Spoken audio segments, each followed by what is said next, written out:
In breaking news this hour, thousands of residents are being evacuated across the Greater Sydney region after intense rain inundated parts of the state last night. Warragamba Dam is at capacity and has begun to overflow.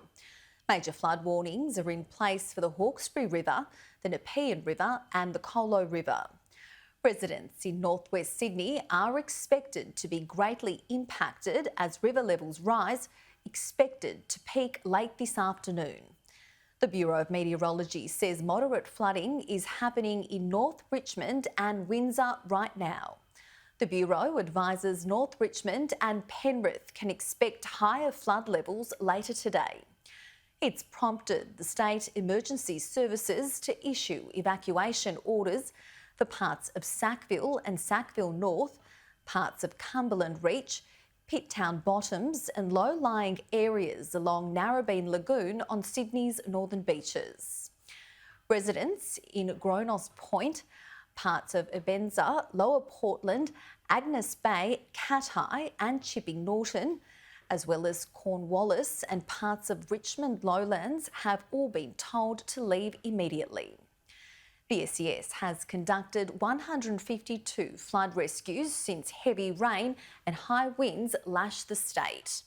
A community in the state's Blue Mountains region has been completely cut off after the only road was completely washed out. Several landslides have caused damage to roads and infrastructure in the region. Crews are also working to restore power to over 9,000 residents. Ausgrid reports northern Sydney and the Central Coast are the worst affected areas. In breaking news, a man's body has been found in floodwaters in Sydney's west. Police say the body was discovered by a member of the public near a reserve in Penrith. The man is yet to be formally identified. Julia Seymour filed this report from Warragamba Dam, which is spilling over right now. After a night of severe weather, Warragamba Dam, which supplies Sydney's drinking water, has begun to spill. The catchment saw more than 200 millimetres of precipitation over 24 hours. The New South Wales State Emergency Service began issuing evacuation alerts early this morning for areas including parts of Katai, Agnes Bank and Chipping Norton in low-lying areas. The Warragamba Dam is spilling 2 days earlier than authorities forecast, putting into perspective just how severe the weather has been. Overnight, volunteers were out in full force to help those in need. There's just under 4,000 volunteers that spent the night in the cold and windy and rainy conditions, saving people's lives, keeping the community updated. They don't need to do it. It's a volunteer organisation. We're very, very grateful for their service on behalf of the people of New South Wales.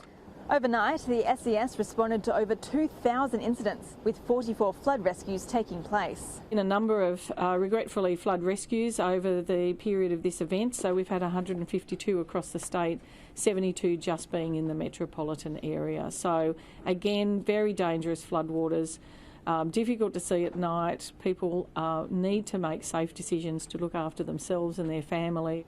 Much of the Sydney region has seen close to 200 millimetres across the last 2 days, leading authorities to remind drivers to be safe on the roads. Flash flooding is a real concern and many of those local roads won't be listed on those websites. We need the community to make safe decisions, and the safest one you can make is to delay travel if at all possible. Authorities are also reminding locals not to drive through flooded waters. If it's flooded, forget it.